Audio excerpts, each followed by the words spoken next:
Vamos orar e começar o nosso bate-papo.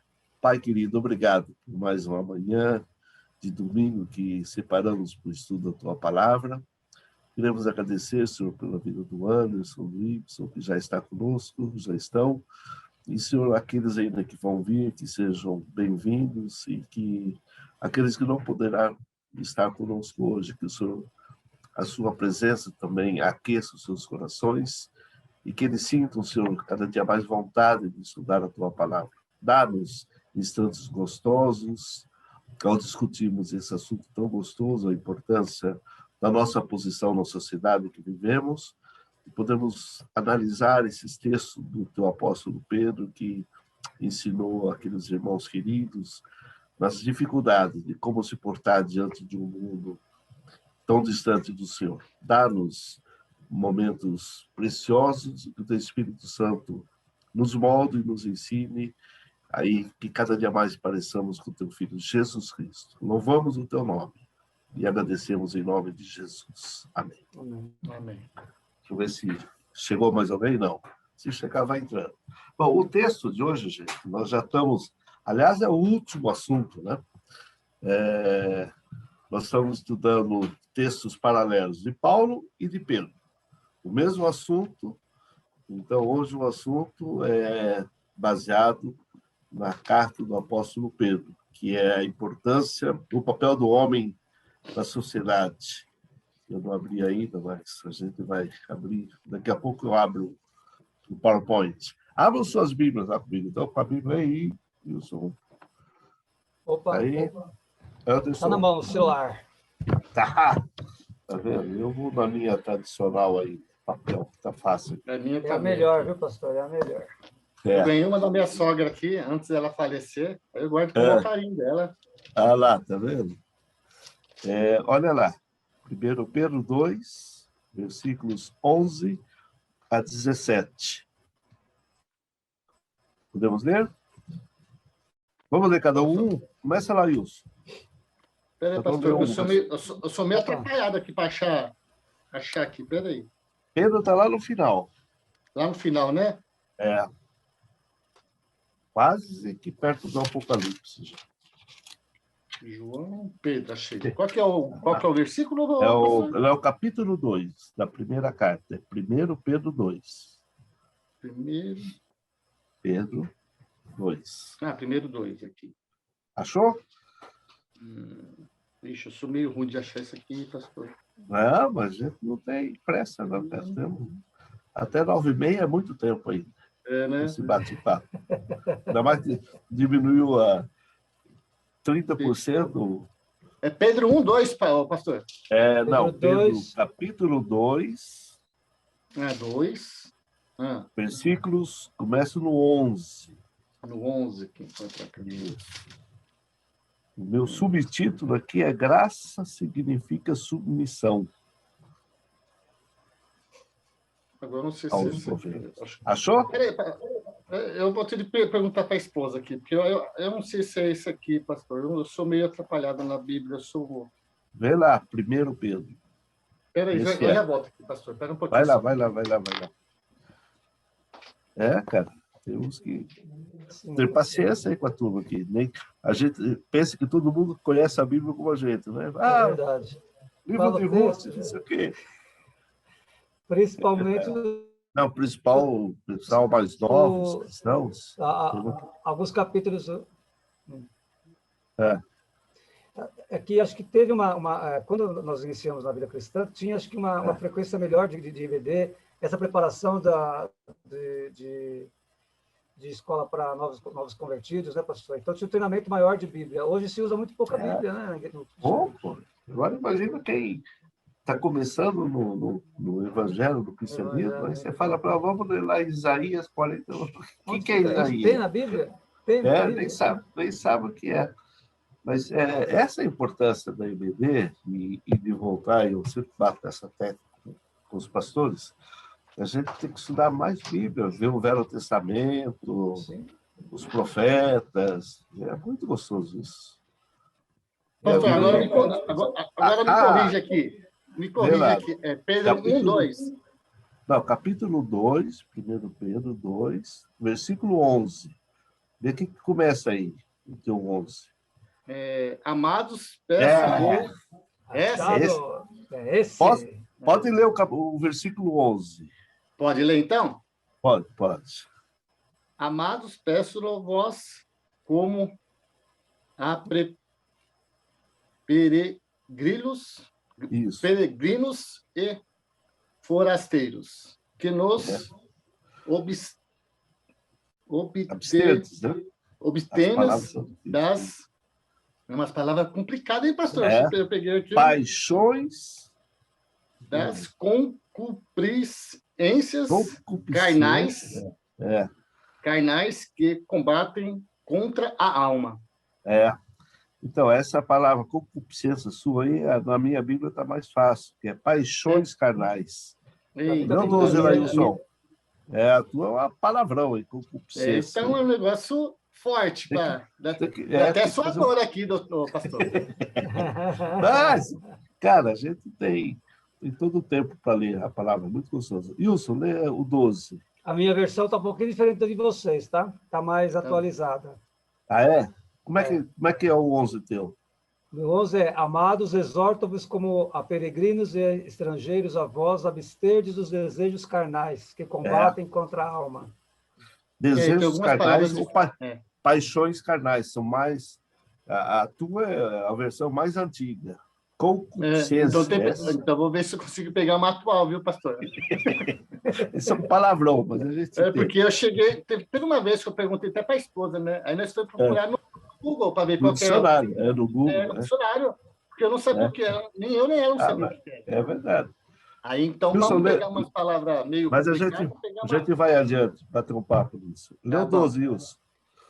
Seja correto o vosso procedimento entre os gentios, para que naquilo de que falam mal de vós, como se fosseis praticantes do mal, ao observarem as vossas boas obras, glorifiquem a Deus no dia da visitação. Tá boa a versão sua. Eu vou ler o 13. Olha aí. Sujeitai-vos a toda instituição humana por causa do Senhor, quer seja o rei como o soberano. Deu 14, Anderson. Esse está mais fácil aí. Tá. Quer aos governadores como por eles enviados para castigo dos malfeitores e para louvor dos que fazem o bem. Perfeito. O 15, Wilson. Pois a vontade de Deus é que, fazendo bem, caleis a ignorância dos insensatos. O 16 é: como livre que sois, não usando todavia a liberdade por pretexto da malícia, mas vivendo como servos de Deus. O último é o 17, Anderson, vê lá. Honrais a todos, amei a fraternidade, temerei a Deus, honrai o rei. Então, tratai a todos com honra, em outras palavras suas, amai os irmãos, temei a Deus e honrai ao rei. Interessante que a gente vai ver cada versículo desse, que quando Pedro escreveu essa carta, lembra, Wilson? Ele estava na cidade de... Quem sabe, lembra? Onde ele estava? Quando Pedro escreveu essa carta. Lembra que foi lá pelos anos 64, 65. Pedro estava na cidade de Roma. Ele escreveu de Roma, lá para as igrejas da Ásia. Lá. E quem era o imperador em Roma nessa época? Olha que interessante, que ele fala aí para honrar o rei. Sabe quem era o rei? César. Não, César era. Não, César é o título. César Nero. Nero, cara. O pior imperador romano que houve.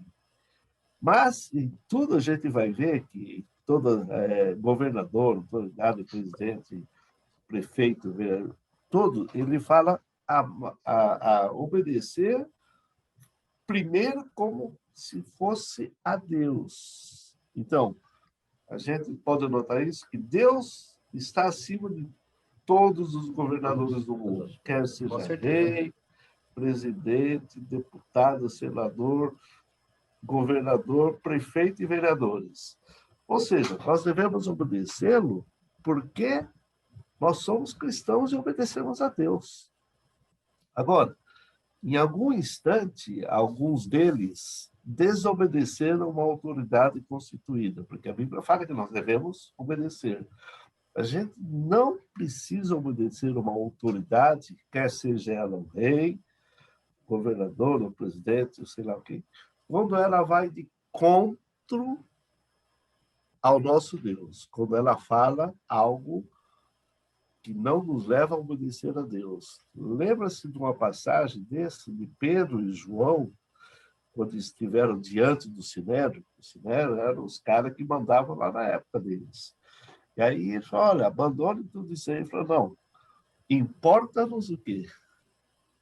A obedecer a Deus do que a sua autoridade. Porque os caras estavam pedindo para eles desistirem do cristianismo. Não, sai disso. Vocês são judeus, tem que voltar a praticar judaísmo. Não, espera. Importa-nos obedecer primeiro a Deus, depois a vocês. Mas, valeu. Vamos ver cada versículo desse. Veja que o primeiro versículo, ele identifica a quem ele está escrevendo. Qual a primeira palavra que aparece no versículo 11? Amados, né? Amados aos irmãos. Amados, não é? Veja que como ele trata as pessoas que são de Cristo. Amados. Olha que interessante. Nós temos que pegar essa palavra e ver quem somos. Nós somos amados de Deus, gente. Com certeza. E somos importantes para Ele. Até porque custou um alto preço a nossa vida, né? Deixa eu botar aqui o PowerPoint. Deixa eu ver como é que eu faço aqui. Share the screen. Essa semana também, pastor, eu estava assistindo Netflix, aí tinha um negócio de Pedro, a história de Pedro. Fantástico. Muito bom, eu gostei muito. Aí apareceu acho que uns quatro, como se fala assim, de história, né, de como foi a vida de a Jesus. História dele. Muito boa, muito boa. Bom, legal. Olha aqui, então, a gente já viu o papel do homem no lar, o papel através de Paulo, e depois o papel do lar através de Pedro. Vimos o papel do homem na igreja, Paulo escrevendo aos Colossenses, e o papel do homem na igreja de Pedro. Depois vimos o papel do homem na sociedade, domingo passado, de Paulo. E, por último, hoje, encerrando essa série, nós vamos ver o papel do homem na sociedade, que é esse texto que a gente acabou de ler. Existe realmente, o Wilson que estava domingo passado com a gente, lembra que Paulo fala mais da questão dos procedimentos nossos, do caráter do homem que deve se representar como sal e luz na terra, né? Paulo bate muito nessa tecla de não sermos influenciados pelo mundo, mas sermos influenciadores do mundo, como cristãos, né? Já Pedro entra no assunto mais pessoal do procedimento nosso na sociedade, que vai fazer diferença. Então, vamos ver, olha. Esse texto, ele fala que, primeiro, o cristão tem que se abster, ou seja, tem que se separar das paixões carnais. Deixa eu mostrar o quadrinho para cá. Ó. Então, o que é abster-se das paixões carnais?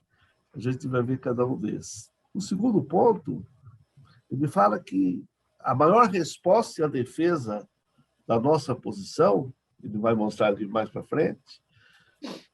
O terceiro ponto, ele vai falar qual o dever do cristão na sociedade. E, por último, o resumo do dever cristão. Então, 4 pontos a gente vai ver nesse texto que a gente leu. Começando pelo primeiro, que é o cristão tem que se abster das paixões carnais, né? E eu pergunto para vocês, o que vocês acham que Pedro quer dizer com frases tais como desejos carnais? E eu lembro que o Anderson leu aí, concupiscências carnais. Esse palavrão. Esse é feio. Palavra feia aí. É. E o que você acha que Pedro quis dizer com essas frases? Porque quando vem, só comentando um pouco antes, quando a gente fala em desejos carnais, logo vem na nossa mente o quê? Sexo. Tá certo? Desejos carnais, desejos da carne, ou concupiscências carnais, aquilo que a gente pensa, deve ser sexo. É isso? Só que Wilson, que Pedro está pensando, não? O que você acha? Eu acredito que não é, que pode ser também isso, pastor, mas eu acho que algumas coisas do velho homem, quando que a gente tem antes de conhecer a Cristo, embora eu nasci em berço evangélico, mas aí acho que Pedro estava tratando aí das questões que as pessoas alguma coisa que ele traz como idolatria para si, colocando isso acima da vontade de Deus, ou como eu posso dizer, essa paixão? Não sei, para mim está relacionado acima de Deus, né? Você amar muito mais do que a Deus, desejar muito mais aquilo do que adorar a Deus. Anderson, qual a sua posição disso? Então, eu penso igual o pastor o Luiz. Questão de você tem muita gente que põe a modo de falar namorado, a esposa acima de Deus e esquece Deus. Então quer dizer o quê? Prefere a carne do que a palavra de Deus, né? Muita gente eles não sabem qual a diferença entre as duas paixões que você tem de ter, que é a paixão de Cristo e a paixão da sua esposa, da sua namorada, mas sempre no ponto de Deus, igual todo mundo fala, Deus é soberano de todo mundo, né? Mas nesse caso especificamente que Pedro está falando a questão de desejos carnais, todo mundo leva já de cara, se eu falo isso na igreja, então eu falo, está falando de sexo. Mas não é, porque quando falamos pecados da carne, não podemos ficar restringindo ao pecado sexual. É muito mais do que isso. Porque o Novo Testamento, quando explica essa expressão, é muito mais abrangente. Se você ver o que Paulo escreve, e ele escreve lá em Gálatas 5, 19 e 21, uma lista de pecados que configuram o que é desejos da carne. Vou ler alguns para vocês, olha aqui. Adultério desejo da carne. Fornicação imundície, ou seja, qualquer coisa torpe Agora, existe também a idolatria, é o mesmo peso que tem contra o pecado sexual, ou seja, você idolatra certa coisa, o seu carro, a sua casa, aquilo que o Anderson falou, a sua esposa. Então, isso também tem o mesmo peso.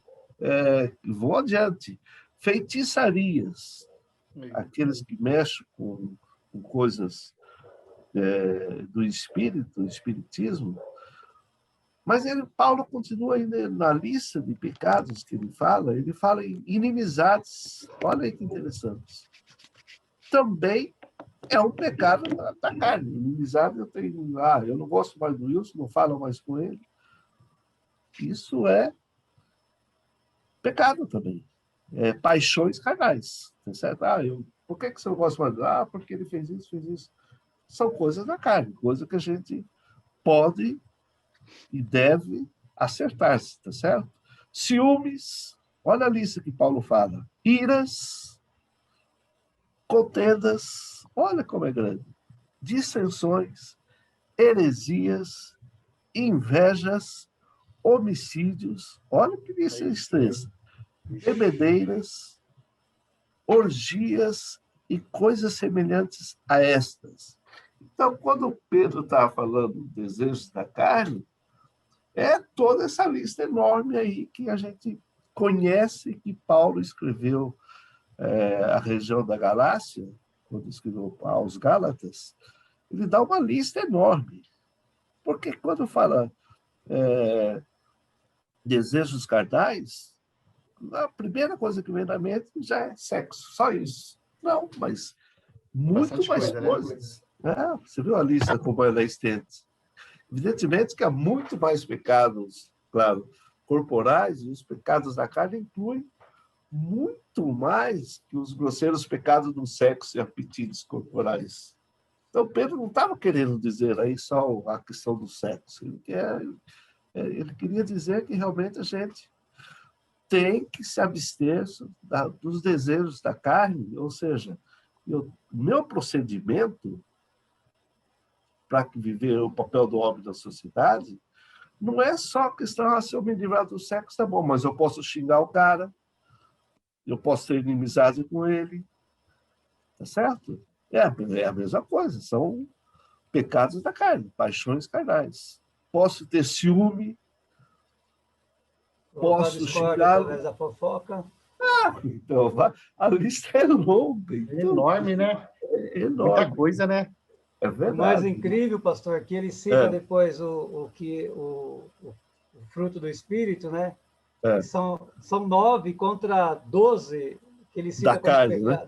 Os pecados da carne. E o fruto do Espírito são 9, e ele resume no fruto 9 em uma única coisa, porque é o único fruto, né?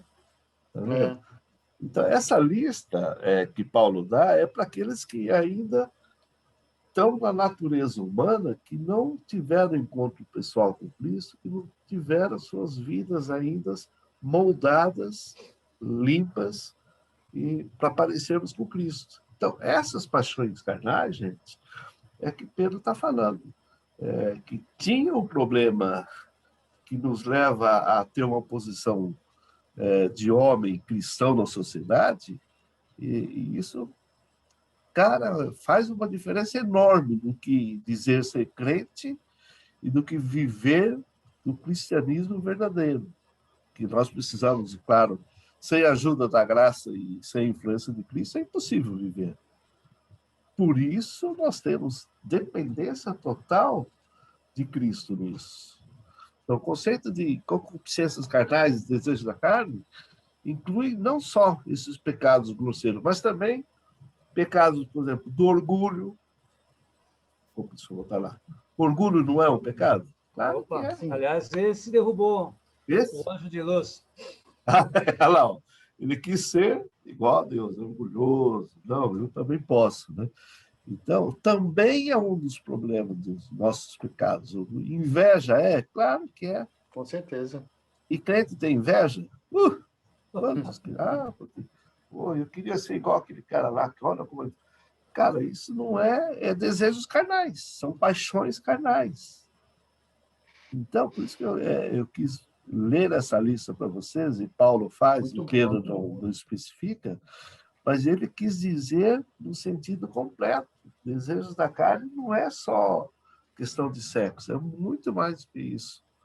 Então, a gente tem que tomar cuidado de viver uma vida que realmente, não só de palavras, mas viver isso. Natureza de Cristo em nós nos leva a isso. Então, não posso deixar.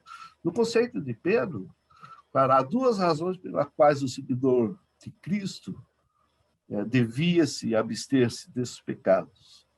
Primeiro, que ele fala lá, olha, volta no versículo 12, por que ele fala que a gente devia se abster?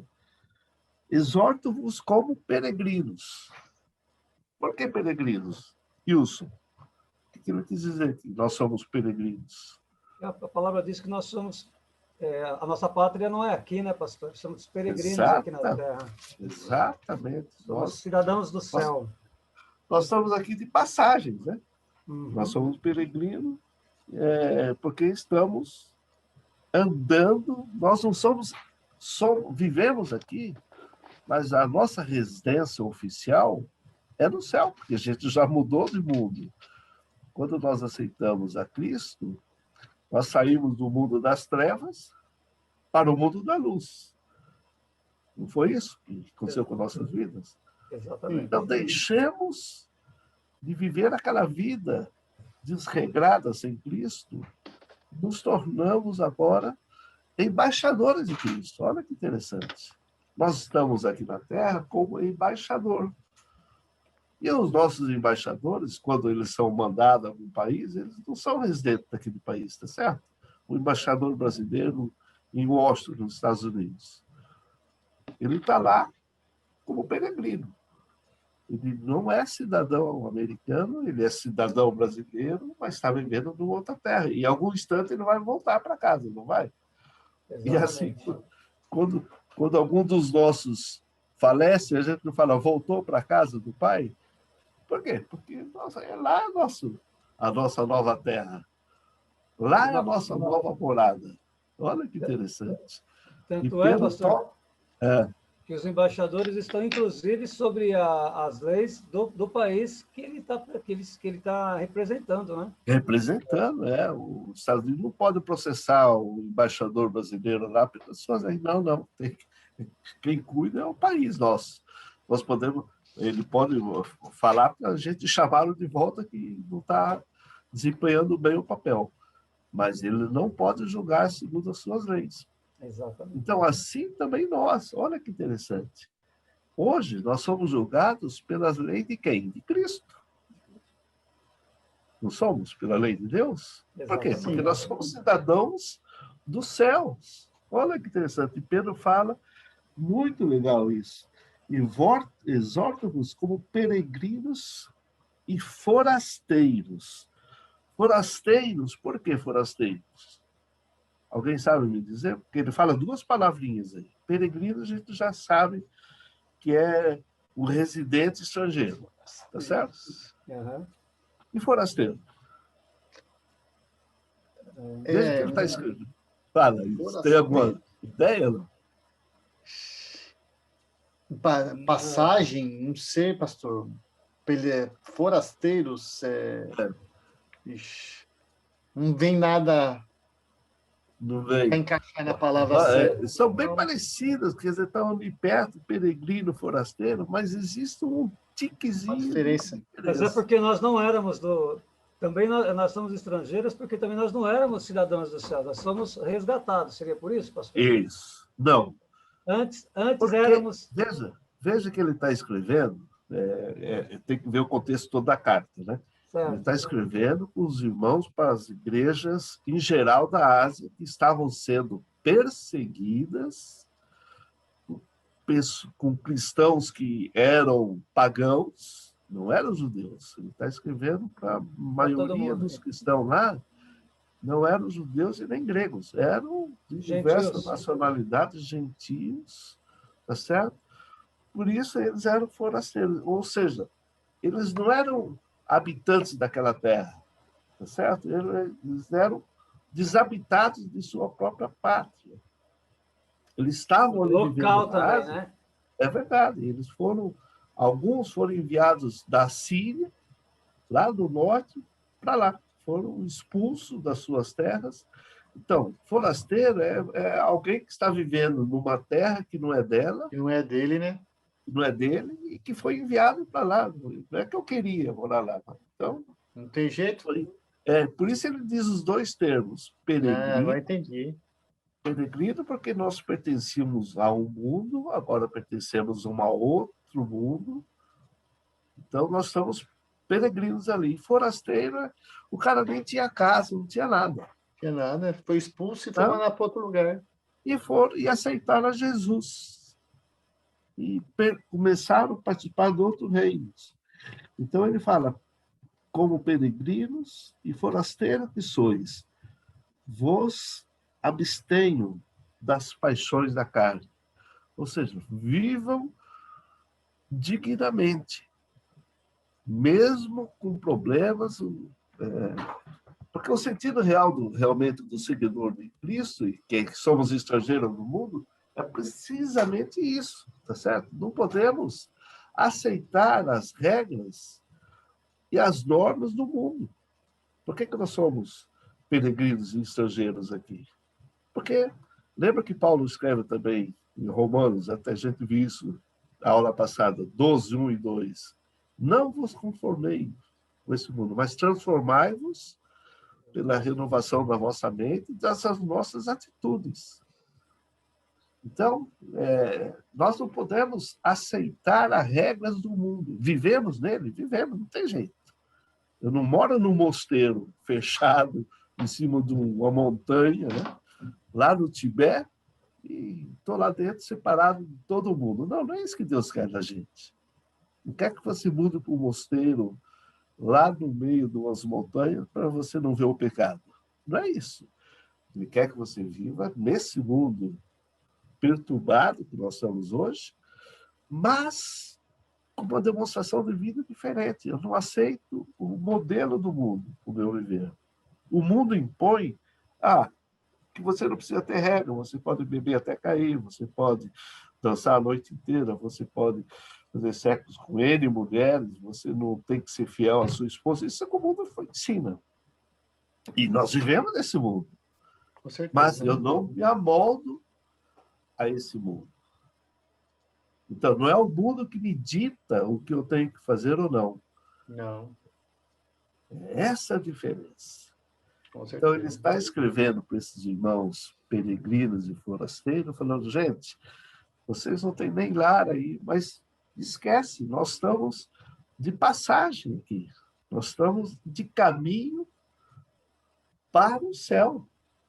E nós vamos voltar lá para o nosso lar, porque o nosso lar é do céu, mas nós estamos aqui de passagem. E esse primeiro versículo é muito legal. E ele começa tratando os irmãos de amados. Nós somos amados de Deus. E, cara, esses irmãos estavam sofrendo muito perseguições. Porque os não crentes da época achavam que os cristãos, por serem ter só um Deus, monoteísta, eles eram politeístas. Tinha diversos deuses. Tinha Deus da fartura, Deus daqui, Deus disso, Deus da guerra, Deus da paz. Tinha N deuses. Lembra? Os gregos também tinham Deus para tudo que for jeito. Você vai na Índia hoje, tem Deus para todos os gostos. Tá certo? E esses irmãos estavam inseridos ali nessa sociedade que tinham N deuses, um dos quais era o próprio César, que era tratado como Deus. Tá certo? E essa região era toda romana hoje. E o fato do cristão dizer, não, eu sou politeísta, eu tenho um único Deus, eu só sirvo a esse Deus, pronto, já era problema, porque esses não aceitavam os cristãos, diziam, esses caras só têm um Deus. Não aceitam César romano como Deus, e não aceitam os nossos deuses que nós adoramos aqui na nossa terra. E eles estão aqui, e aí difamavam os cristãos de tudo quanto for jeito. Então, veja a situação que eles estavam vivendo. Hoje, nós não temos esse problema. Nós vivemos aqui no Brasil, que é aberto, tá certo? E por acaso, é um país denominado cristão, e não temos essas dificuldades hoje de dizer que sou cristão, ou sou crente, ou sou protestante. Não acontece nada conosco.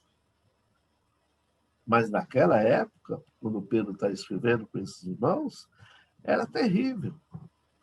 Vamos um pouco mais adiante. Então, ok, desejos carnais e concupiscências carnais é essa lista de coisas que a gente não deve se conformar e devemos nos afastar. Como cristãos verdadeiros, devemos amar o nosso próximo, devemos não ficar com intrigas, com esse monte de coisas. Fala, Wilson. Não é posicionar, não, pastor. Só se mexendo para variar. Eu sou um inquieto da cadeira. A nossa residência aqui na Terra não é a nossa residência permanente.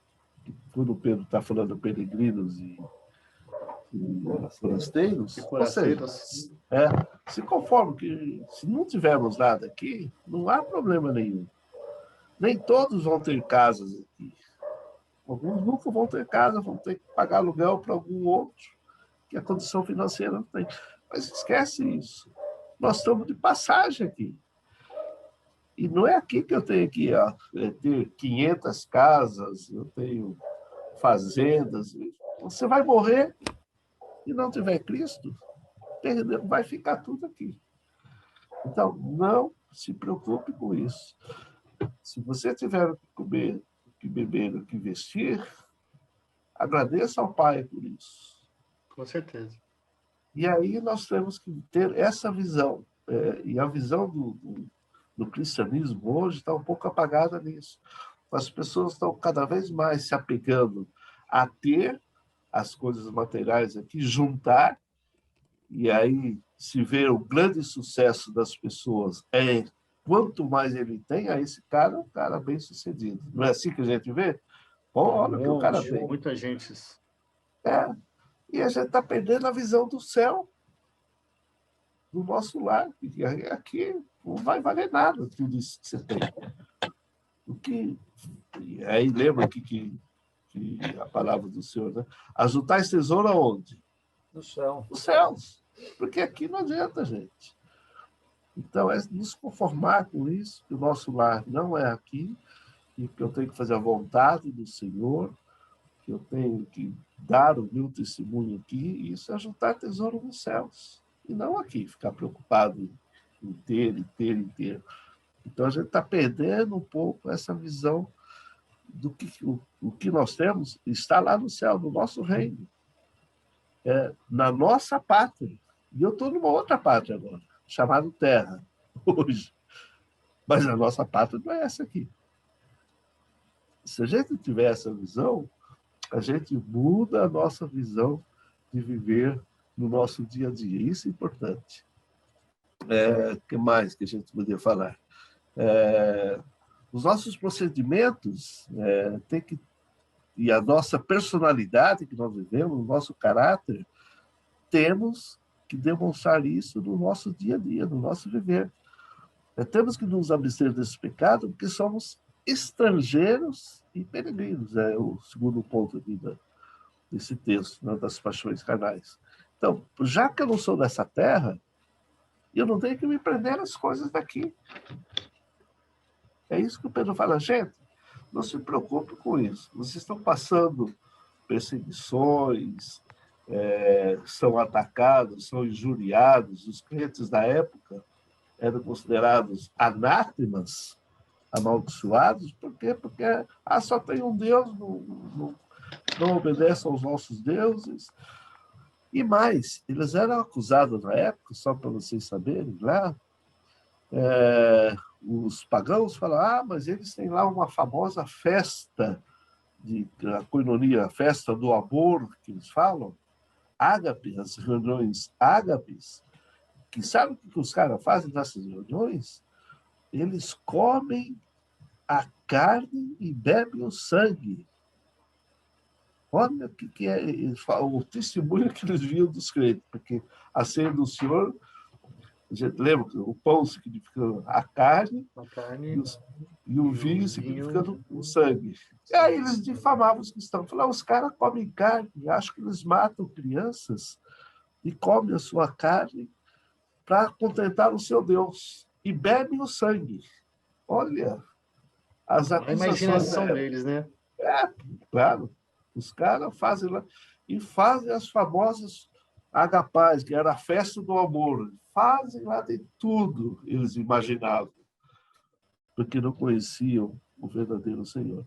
Então, os cristãos eram acusados disso. Imagina você viver numa sociedade onde os caras te veem, você é cristão, você come carne humana, você bebe sangue, vocês fazem festa do amor.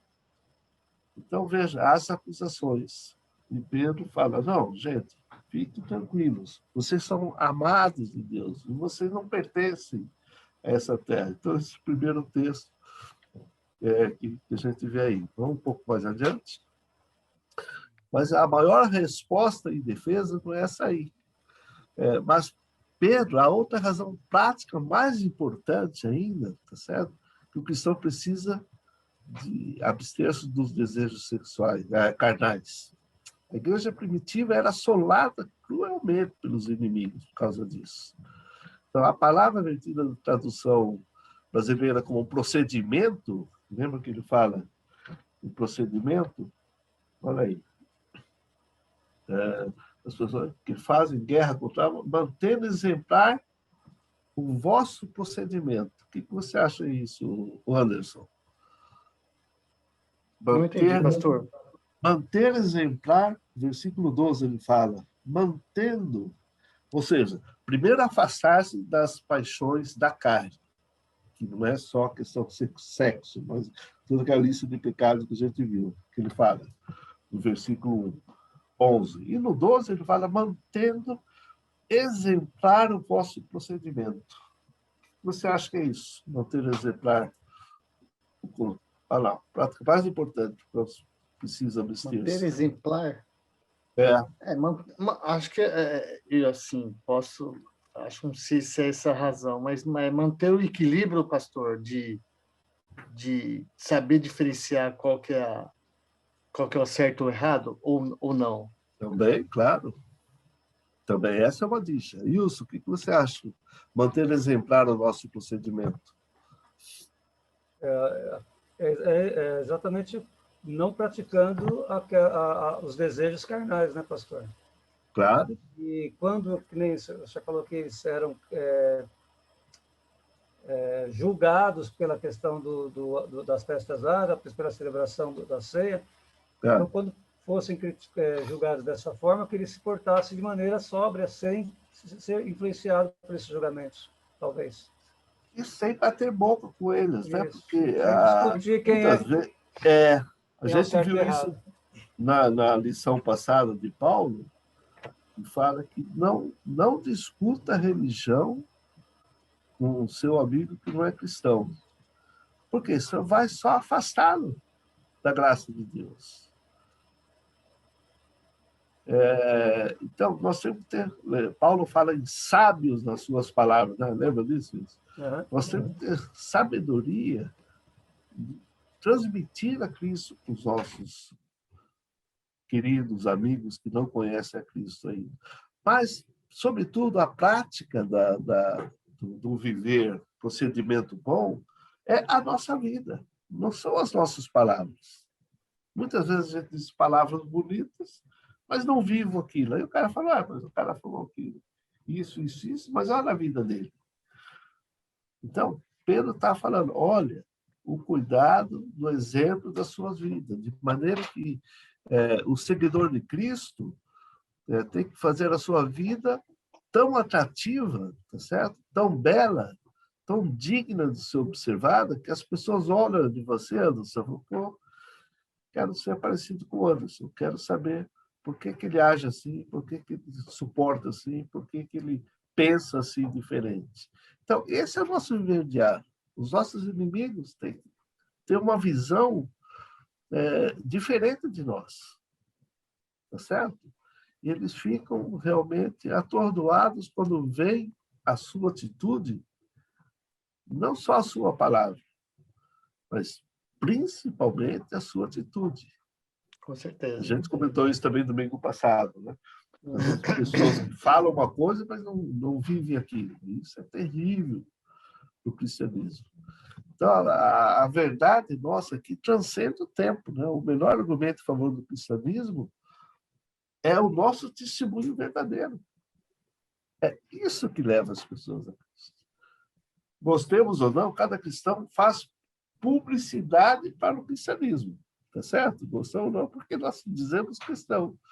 Então, mediante a sua vida, você elogia ou denigre o nome de Cristo. Tá certo? Então, se o nosso viver realmente denigre o nome de Cristo, como é que eu posso ganhar as pessoas para Cristo? A mais poderosa força missionária, dizia William Barclay, teólogo lá de 1800, é a vida de cada cristão. A vida nossa é a ferramenta mais poderosa de missões na Terra. É porque a nossa vida que demonstra Jesus Cristo em nós. Tá certo? Com certeza. Então, isso Isso é importante a gente demonstrar isso. E na igreja primitiva, o atrativo da vida cristã era algo realmente inquestionavelmente necessário. Pelo fato dos pagãos lançarem suas calúnias contra a igreja, é que realmente o cristão devia se portar dignamente para que naquilo que eles falassem mal de vocês, eles perceberem que estavam errados, porque você não é aquilo que eles falavam. Então, hoje, para nós, o papel do homem na sociedade tem que ser de tal maneira que aquilo que as pessoas falem mal da gente, ele pode falar, mas não é bem assim. Olha a vida dele. Tá certo?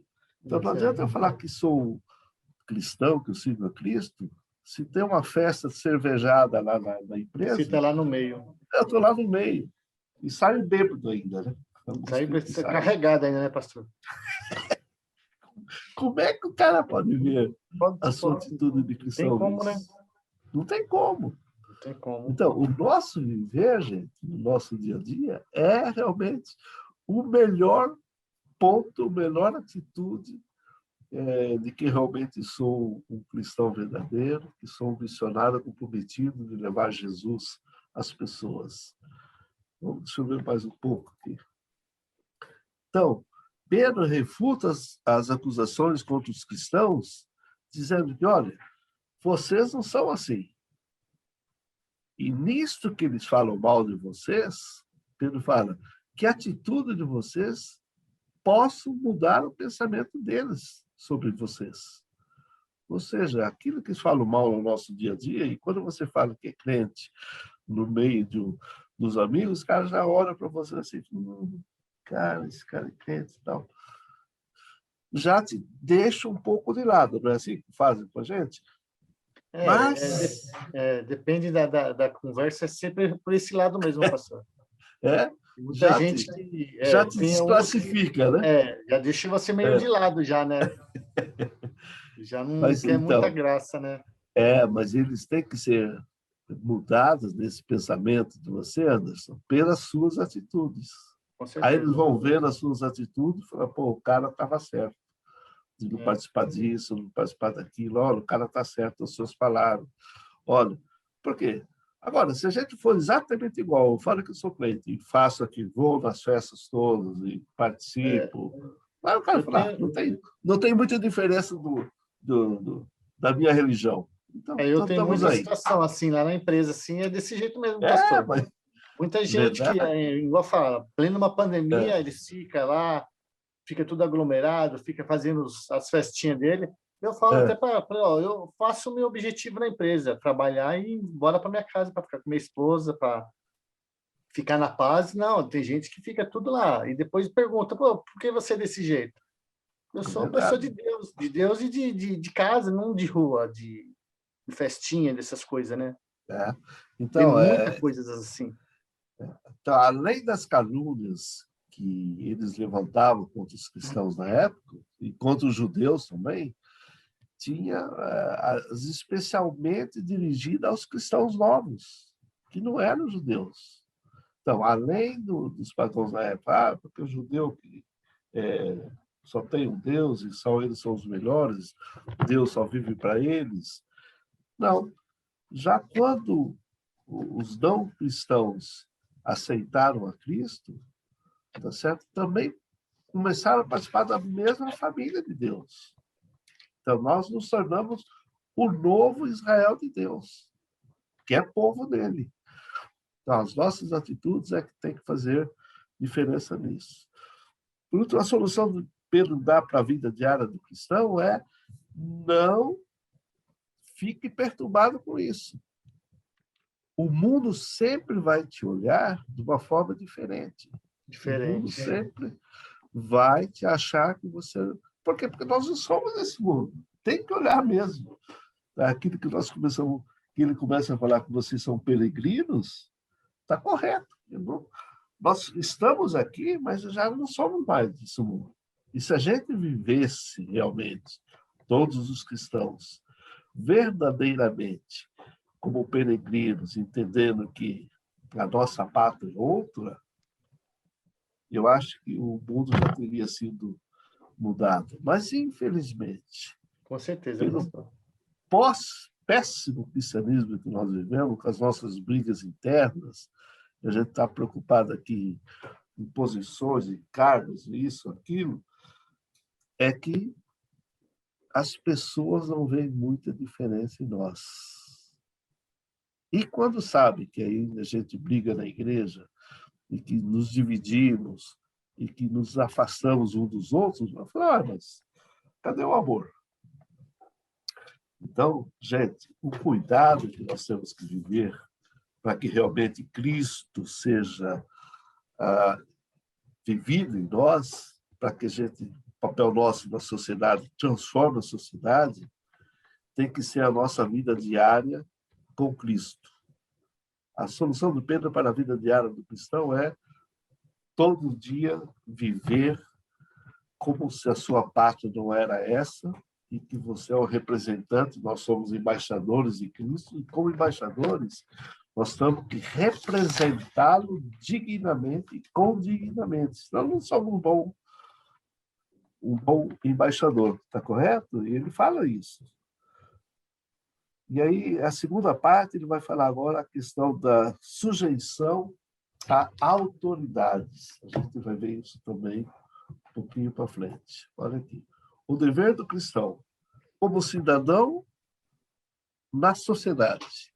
Como cidadão, a Bíblia nos ensina que a gente deve honrar as autoridades, sujeitar-nos, estar sujeito a obedecê-los, tá certo? A toda instituição humana, mas por quê? Por causa de quem? Do Senhor, que é o nosso chefe, da nova nação que nós vivemos, do novo povo. Tá certo? Nós somos embaixadores, aquilo que você falou. O cara ele é estrangeiro, está num país diferente, mas ele deve satisfação para quem? O chefe da nação dele. E nós, como estrangeiro aqui nessa terra, forasteiros e peregrinos, nós devemos satisfação para quem? O nosso Senhor, que nos comprou, e somos participantes dele, como cidadão dos céus. Então, o dever do cristão de viver aqui o papel do homem na sociedade é como cidadão celeste, como cidadão do céu, e como cidadão do céu nós temos que representar a quem? A Deus, a Cristo no nosso dia a dia. Então, nosso dever como cidadão é representá-lo e sujeitar as autoridades, ou seja, o crente não pode ser um anarquista. Não viu o crente anarquista? Ah, não aceita as regras. Ué, que embaixador que você é? Eu chego num país, eu sou embaixador lá na Itália, cara, suas regras aqui não servem para mim, eu não sou daqui, mas então não vou viver. Cara, você tem que viver, você está lá na Itália, você tem que obedecer às leis da Itália. Não, eu sou brasileiro, sou representante do Brasil, mas espera, você tem que ser obediente às leis do país. Você está representando o teu, mas você não pode desfazer do outro. Tá certo? Então, a nossa posição, e Pedro fala que nós temos que nos sujeitar porque eu amo a Deus. Então, eu obedeço. E Paulo ensina bastante isso também na carta aos irmãos de Roma. Ele fala que se você não se sujeitar à autoridade, essa autoridade vai comer o couro em cima de você, porque você está fora. Vai ficar uma pessoa marcada, né, pastor? Então você fala, bom, eu não sou desse mundo, vou furar o farol, porque, bom, isso aí não dá nada. Lei local. Não, você vai ver o que vai acontecer com você. A multa vai chegar, você vai ter que pagar. Vai chegar e vai chorar, né? Ou seja, não vou fazer imposto de renda porque eu não pertenço a esse mundo. Como assim? Como assim? Enquanto eu estou vivendo aqui, eu sou sujeito e tenho que obedecer. Porque Pedro fala um pouco mais adiante por que nós devemos obedecer. Como se fosse a Cristo. Tá certo? Olha aí. Por causa de quem? Do Senhor, que nós somos representantes dele, nós estamos vivendo aqui como peregrinos e somos embaixadores, por causa do Senhor é que eu devo obedecer às autoridades, como enviadas por ele ainda. Olha aí, Deus, porque nós entendemos que as autoridades instituídas foi que Deus permitiu que ele ganhasse a eleição, foi Deus que permitiu que colocasse o cara lá, tá certo? E eu tenho que obedecer às leis, entendendo que eu estou obedecendo ao Senhor. Então, não existe crente anarquista. Fala, não. Eu não sou desse mundo, eu sou rebelde. Pastor, fala isso. Essa autoridade que Pedro cita aqui, vai além ainda dos governadores, porque ele fala que há toda autoridade humana por causa do Senhor. Liderança Sim. constituída sobre nós, chefia de empresa, Sim. liderança da igreja. Tudo. É autoridade. Uhum. Lá na empresa, eu tenho chefe, eu não posso... não, pera, eu sou do outro mundo. Pera, você está vivendo nesse. Enquanto você está vivendo nesse, enquanto nós estivermos aqui, eu tenho que obedecer às leis locais. Então, obedecer o patrão. E Paulo fala mais ainda, quando fala obedecer aos patrões. Né? Ele fala não fazer na hora que ele está te vendo. Aí é fácil, o patrão está lá, e você, disfarçadamente, está aqui trabalhando. Aí o patrão não veio hoje. Subo na mesa, o cara... Deita e rola, né? Deita e rola. Não, ele fala assim, obedecei aos vossos patrões, mesmo ausentes, como se fosse ao Senhor. Porque o Senhor está vendo, gente. Está vendo. Se eu não obedecer à autoridade aqui, porque por causa do Senhor, bom, o Senhor não está vendo aqui. Então, cara, vai se ferrar, não quero saber. Eu sou de outro país, não é assim. Não é. Não. Na sociedade, como cidadão, e na sociedade, a gente deve portar-se com pessoas que entendam que há regras para serem seguidas, então não sou anarquista, não aceito o governo, ou rebelde. Não, ele fala que devemos obedecer como ao Senhor. Vamos ver Opa, apertei coisa errada aqui. Vamos ver o próximo ponto. Quarto. O resumo, então, do dever cristão. Olha aí. O versículo 17. Tratai todos com honra. Olha que legal. Amai aos irmãos, ou amai os irmãos. Tratai todos com honra é eu entender que, como Cristo é o cabeça, e eu não sou superior a ninguém e nem inferior a ninguém. Eu tenho que tratar, honrar a todos, meus amigos. Se o Wilson está ensinando, eu vou ouvir. Não, porque eu tenho cargo, eu sou professor da escola bíblica, o Wilson vai falar. Não, o Wilson tem que sentar e ouvir, eu que tenho que falar. Não é isso. Então, tratai todos com honra, como se fosse ao Senhor. Não. Eu já vi isso diversas vezes, gente. A gente sempre no nosso meio. Quem é que vai falar? Pô, esse cara sabe menos do que eu. Já ouviu isso? Já. Então, isso é terrível no nosso meio. É ruim, né? É ruim. Muito ruim. Então, por quê? Porque esquece desse tratar todo com honra. Amai os irmãos. Temei a Deus. Temer a Deus não é temer de medo. É em honra, meu Deus, eu temo o Senhor, eu amo o Senhor. Isso é temer a Deus. Ele está em primeiro lugar na minha vida, como você disse no começo, Anderson. É Deus, depois, claro, a minha esposa, que eu amo e vivo com ela. Com certeza. Mas é Deus acima de todas as coisas. Ele é soberano em tudo, né? Exato. E na época de Pedro, tinha outros problemas ainda. Às vezes, a esposa se convertia e o marido não. Era mais fácil a esposa do que o marido. Né? O inverso, que o marido se converte e a esposa não, também há. Mas o mais fácil é a esposa. E a esposa fala, não obedeça mais o marido. Não é assim que a Bíblia ensina.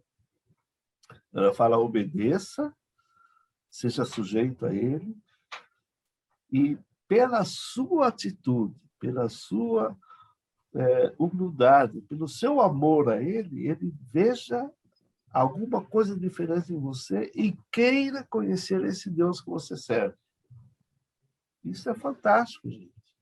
Então, aí as pessoas mudam de vida pelas atitudes nossas. Sempre cai sobre a nossa atitude. Ou seja, o papel do homem não é aquilo que a gente fala, mas aquilo que a gente vive no dia a dia. E temer a Deus é importantíssimo. E, por último, ele fala honrar ao rei. E olha que Pedro, quando está escrevendo aqui, que eu estava comentando com o Wilson no começo, Pedro está lá na cidade de Roma, lá pelos anos 64, 65. E o imperador, ou rei na época, romano, era um tal de chamado Nero, que era maluco. Louco. Botou fogo em Roma para ver queimar. Ele queria fazer talvez uma cidade nova. E falou, vamos botar fogo na cidade. E ficou vendo lá no palácio o fogo. Demorou 3 dias para apagar o incêndio de Roma. E aí os caras falam, pô, o nosso imperador está maluco. Claro que os senadores, o povo todo sabia que foi ele que mandou. Mas é o imperador, ele era como Deus. E o que o Nero falou que foi? Claro que ele não ia falar, não, eu botei fogo realmente para ver o fogo. Nada. Esses cristãos aí. Foi judeus, foram eles. Aquela história que eu falei para o senhor foi desse aí, do fogo que eu assisti na Netflix. Foi desse aí mesmo, apareceu tudo disso aí.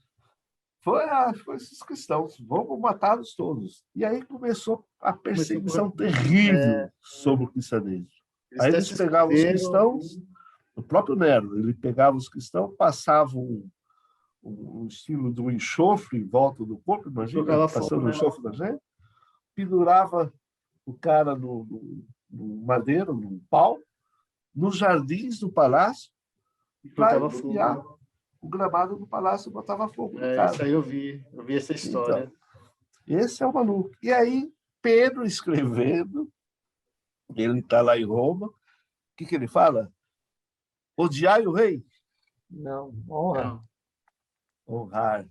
Porque a atitude de obediência ao rei, às regras da época, os cristãos não podiam simplesmente rebelar contra a autoridade real. Não. Eles podiam demonstrar o amor de Deus, o amor de Cristo, é a que faz a diferença. E isso vale para nós hoje, quer seja o rei, quer seja o chefe, honre-o com a sua atitude e ele vai ser impactado com a sua atitude e vai mudar a maneira que ele te vê. E fala, cara... pastor, que Nero ficava perturbado quando ia matar os cristãos, porque eles louvavam durante...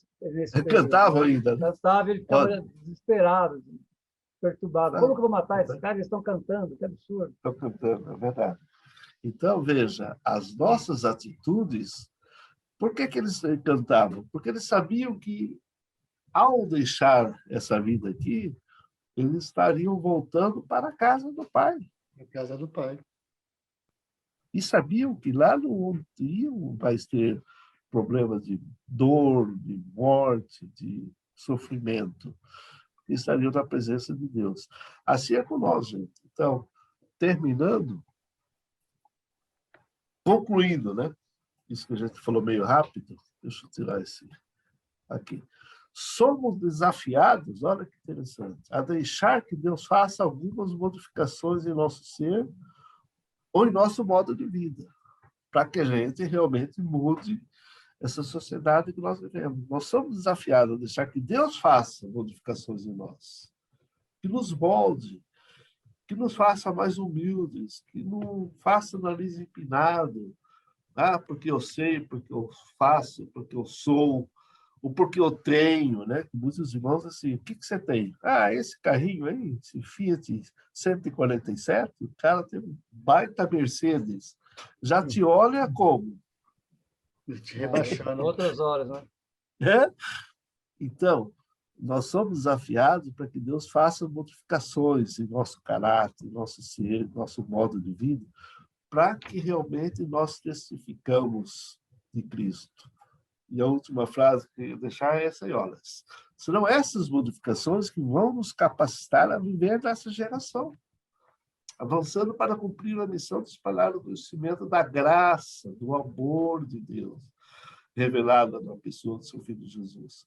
Então, nosso papel é isso, gente, é ser desafiados a deixar que Deus atue em nós, para que a gente possa realmente, através da graça dele, espalhar o amor, a redenção do seu Filho Jesus. Porque senão, gente, a gente vai de novo. Gastamos o nosso tempo e não impactamos ninguém. O último versículo para mostrar para vocês, olha aí, o versículo de Paulo, né? Nós estamos falando de Paulo e Pedro, ele fala o seguinte: para que vocês não tenham nenhuma falha ou mancha, sejam filhos de Deus, vivendo sem nenhuma culpa no meio de pessoas más. É isso que nós vivemos hoje. Certo? Estamos vivendo no meio de pessoas que não querem saber de Deus. De políticos que não querem saber de ajudar o povo. Não. Fala em democracia, mas democracia é o governo do povo para o povo. Ah, você acha que está preocupada com o povo? Ixi, está preocupado só com eles. Com os bolsos dele. Né? Então, nós vivemos no meio de pessoas más que não querem saber de Deus. Por quê? Porque se eu for conhecer a Deus, eu não posso continuar roubando. Né? Então, peraí. E no meio delas, vocês devem brilhar como estrelas nos céus. Ou seja, que o Senhor possa realmente nos capacitar a viver essa vida modificada, o nosso meio, nosso modo de vida, como nós vivemos no nosso dia a dia. Quer seja no nosso apartamento, no nosso prédio, com os nossos vizinhos, o Wilson lá na academia, o Anderson lá na empresa de ônibus. Ou seja, essas atitudes é que demonstram que nós somos crentes. Não pelo título que você dá, eu sou crente. O diabo também é crente. Só que ele não segue a Jesus. Ele crê, ele sabe que Cristo salva. Ele crê nisso, mas não vive. Não aceita. Então, dizer que é crente, não faz, aliás, às vezes até atrapalha, né? Senão você não fala nada, então. Tem alguns que falam e, lamentavelmente, não vivem. Então, que essas modificações realmente nos capacitem a vivermos vidas e papel de homem que impactam a nossa sociedade. Obrigado por vocês terem partilhado comigo. Obrigado, senhor, pelas palavras. Estudos. Foi muito gostoso. Agradeço, pastor. Muito bom estar ouvindo. Hoje foi a última aula, olha que interessante. Última aula? Porque a gente ia fazer um debate domingo que vem, mas fazer um debate a 2, a 3, mas se vocês quiserem, a gente volta, mas deixo com vocês. O que vocês acham? Então, pastor, é assim, eu folgo sábado agora, né? Domingo, então, como eu vou trabalhar, então fica meio complicado, mas se eu puder, tiver a oportunidade de entrar, eu falo até no sábado à noite no grupo. Eu vou poder entrar, tal horário. Aí eu aviso o senhor. Deixa com vocês. E o som? O que você acha? Queremos fazer um wrap-up? Eu acordo para estar na sala. Se tiver disponibilidade, estamos juntos aí. Aprender, vai ser um bate-papo nosso, bom. Vai ser um bate-papo nosso, o resumão de que vimos de Paulo e de Pedro. Vamos nessa? Vamos embora. Aprender, sempre, a gente sempre aprende alguma coisa a mais. Vocês também. Instruído igual o pastor, né? E o tempo é tão agradável que você vê, ele não é peso, ele passa muito rápido, né? Passa rápido. É tão gostosa. Parece que nem... Já deu 9h30. Já deu 9h30, então. Eu estou aqui de olho no relógio atrás do senhor. Ele não... Olha lá, ó. Então. É muito gostoso. Mas, okay, estou disponível. Todo domingo que vem a gente abre a sala e vamos... vamos fazer o foco seguinte. Se vocês conseguirem ver, deixa eu voltar nesse slide aqui. Esse aqui, cadê ele aqui? Esse aqui. Todos esses textos? Marcam, tira uma foto desses slides leem todos esses textos, não são grandes, para a gente comparar o papel do homem no lar, segundo Paulo, que é Colossenses 3, né? E segundo Pedro. E a gente vai bater um papo disso aí, fazer um resumão, bate-papo desses assuntos aí. Já tirei uma foto aqui já. Legal.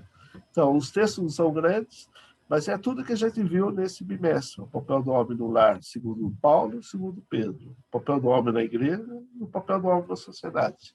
E a gente troca umas ideias. Valeu, gente? Falou para todos, pastor. É possível que o Eduardo e o outro rapaz lá entrem também, né? Ótimo. A gente faz um bate-papo a 4, a 6, tá bom? Tenha um domingo abençoado. Que Deus use a vida de vocês. Obrigado pelas palavras. As palavras foram muito boas hoje. A aula foi 10. Legal, gente. Obrigadão de vocês.